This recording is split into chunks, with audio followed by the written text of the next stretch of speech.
And you are looking live at Children's Mercy Park from Hollywood Casino. We want to illustrate once again how close we are to the stadium as we are featuring the Park Eat Play option here at Turn 2 Lounge at Hollywood Casino. You come park here in the ample parking garage that they have, free shuttle over to the stadium, and then come on back over here for some food and drinks after the games as well. Myself and Carter Augustine have been here, and we're joined now by Ash Wallace, performance analyst for Sporting Kansas City. If you watch the Sporting KC broadcasts ever, you're going to hear Carter talk about conversations he has with Ashley Wallace quite a bit. This man breaks down as much film as anybody in the league, and he's going to do a little film breakdown for us right now, Ash. Let's take a look at some of the things that you want to see from Sporting Kansas City in this game. You guys might hear the phrase a lot, movement off the ball from Peter Vermes. He always talks about how he wants to see players with good movement off the ball. Ash, can you show us exactly what Peter's talking about when he says that? Yeah, of course. So we're going to look at the game that we think was the best we played this year, obviously, and it was the Montreal game. And the reason for that is that when you're high on confidence and when you have a bunch of guys in the team that all feel each other, you don't have to second guess what's coming. You can anticipate the plays ahead of time. And so eventually when the ball comes here to Ilie, if we stop the ball right here, if you look at Gerso down the corner, he's not waiting to see where this ball goes. He's already running, right? He's already moving into the spaces, and he's anticipating that once the ball comes into this area, that he's going to be able to get in behind the high defensive line. And as we play the ball forward, you see that it's not the first pass he receives, but it's the next ball. But because he's already running, the defender can't anticipate the action. He's already in, and it could have been a good chance on goal. Johnny comes in. But those are the actions that when you're confident and when you have a bunch of guys in the team that they've played together, that they just feel what's coming next. So that's a good illustration right there, the movement off the ball, anticipating the action. We're going to watch another clip here, and this will feature some players that put in a heck of amount of work as well away from the ball. Yeah, no doubt.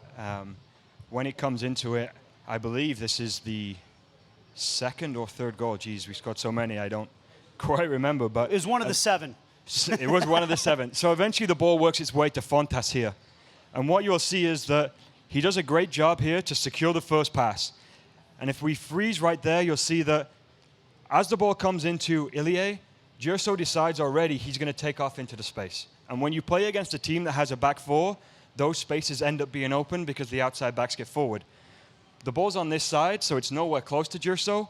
But as the ball goes through into Ilie, what we're going to see is Felipe's anticipating the next movement, and he opens up into the space. Nemo's anticipating that he might receive the second pass, and Gerso's anticipating that there's a load of space there that he may be able to find something. He's not sure, but he's anticipating the action that we're going to be able to try and get the ball forward. And so from that, as we see, ball goes into Gutierrez. Gerso's already running, and eventually it's an easy goal for us.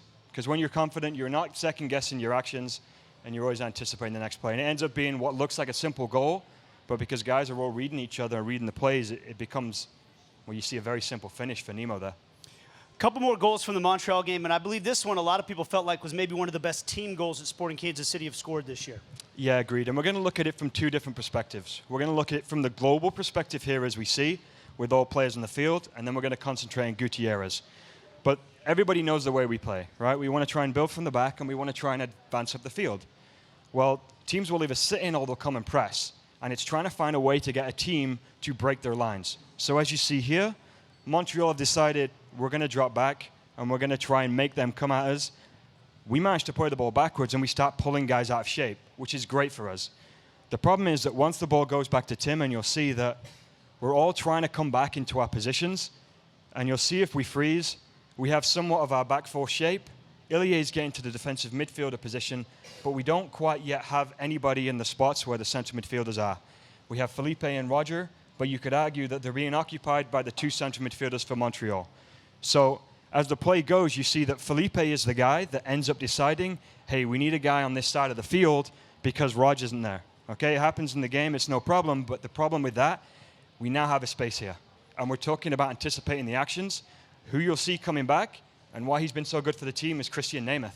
And he anticipates the action. He comes back to fill that zone, and we have a perfect allocation of players to be able to break through the pressure. And now a team like Montreal who wanted to sit back, now they're pressing in our half, and they've created a bunch of space, and we just have to try and find a way to kind of break through that, and you see again. We have Zeus running, we have Gerso running, we have Felipe running. Roger plays an unbelievable ball into the space, but because we've dragged them out from where they wanted to be, it ends up being an unbelievable team goal, and it's a great finish by Felipe getting to the box. So Ash does a great job of breaking down all these different mindsets on the field by different players and where they need to be. But let's take a look at one guy in particular and how much ground he covers in this action. To me, if to anybody watching and to you guys, I'll say this one thing. Initially, the spotlight's going to go away, and there's going to be a circle around Felipe Gutierrez. Just follow the circle. Don't worry about the rest of the game, because his actions in this 90 seconds, to me, is unbelievable. And it shows that when you're playing with confidence and when you have a team that anticipates the actions, that it's so easy to play amongst each other, and it makes the game simple to read. And so you see him here. He's opening up to try and give Bees some space to come in, and you can see him motion into him. Hey, I've created the space for you. Let's go. Come forward. And he's trying to occupy a little pocket in between the lines. Okay, it doesn't work out, and we end up having to go backwards. He's still anticipating we might be able to play forward, so he stays in the front line. From this point, like we said, he's moving back to try and help the game, and at this moment anticipates that I'm needed to be in a spot where I can relieve pressure for the team. Makes a great movement to be there. Plays back to Fonte. He's still in the location if he needs him. Now he anticipates, hey, I left my space on the left side. It's okay, Nemo's there. Creates the space for Nemo, because if he'd have stayed here, it would have been open, and keeps going. Just keeps moving, anticipates we're going to break that line, anticipates that we're going to get a good ball in the box, and it ends up being a great finish by the guy. But he's almost covered every blade of grass in the action, and it ends up being what's an unbelievable goal on the stroke of halftime. I believe that was the third goal, and you go into halftime 3-0 up, and it's a great place to be. Peter Vermes talks all the time with the players about playing every role of the ball. Yep. And we saw that with Felipe there. Now, another guy that Peter put a lot of praise on after last weekend's game is Matt Besler. Yeah. He said he was the top man in the match, coming back maybe even earlier than he otherwise would have wanted to with the hamstring injury. Yeah. What made Matt Besler so good last weekend? Well, look, as it comes into it, for me, this play is 30 seconds into the game. And the amount of centre-backs you see in the league, one, they don't anticipate this ball, and two, they're playing the ball out for a throw-in, and now you have to deal with that. He just anticipates, turns out, and plays Seth, and for your first action back from a hamstring injury, you're in the game and you're ready to go. Here, instead of playing Seth, he plays all the way up to Kellen Rowe, and now they're running back towards their own goal. They're simple plays, but for a guy that's just come back from being out 3 or 4 weeks, it's great to have him back on the field, and he just helps move our team forward from the back with his distribution. This one, for me, is great. If he stays here in the back, we end up bringing Vancouver forward. He steps into the space, which means the guy that was on Benny, he now leaves, and all of a sudden Benny has time and space to play forward. But it's simple passes executed well, consistently throughout the game, and he helps the team move forward.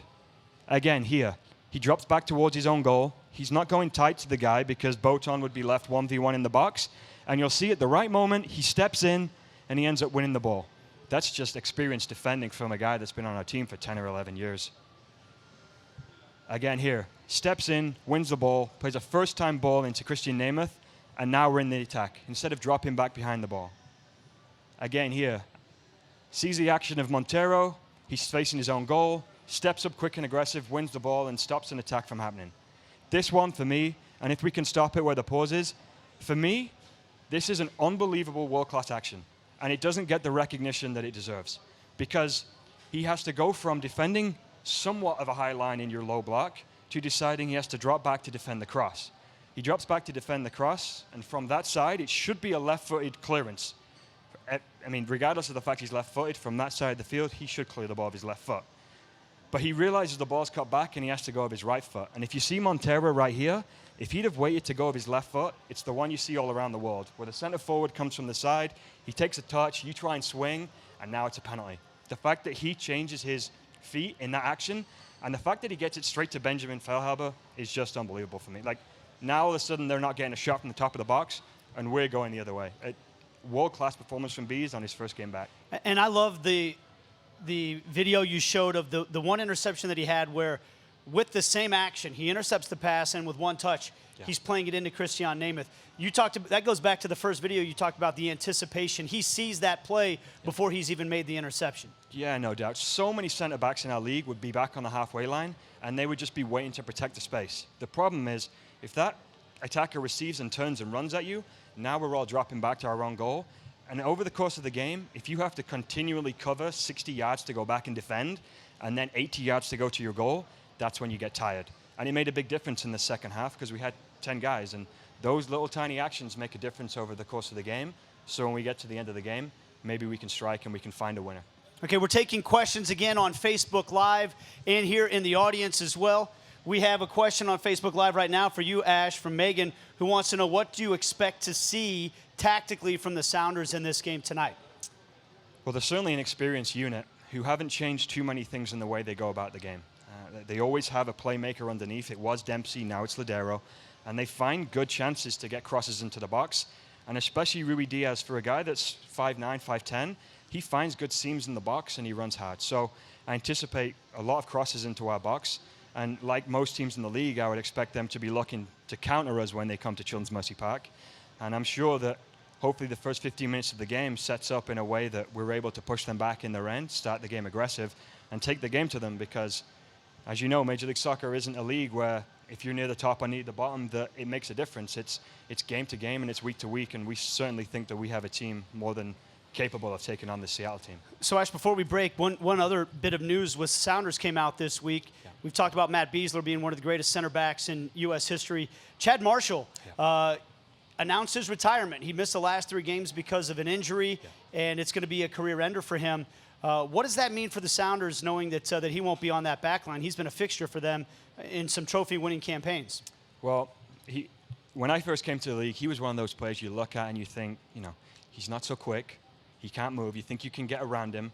Maybe his ball-playing ability is fairly average for a ball-playing center-back in the back there, but he has so much experience in the game and so much leadership that he makes all the guys around him better because he sees the actions ahead of time and he makes sure that his back four is intact. He makes sure the 2 in front of him are working hard.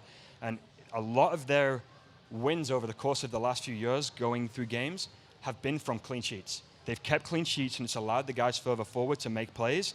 And a lot of those guys fight for him. And he was the leader in the back line. And so it's going to be interesting to see who steps up there because they have Roman Torres, they have Kim Ki-hee. They're going to need leadership back there. And so my guess is they obviously feel that they have that. But he'll be a big miss for them for sure. And just for today, I think it's great for us because even if he didn't start, maybe they could have brought him on late to go 5 in the back. And we don't have to worry about that today with him because he makes a lot of defensive blocks and a lot of defensive plays that makes them very hard to break down.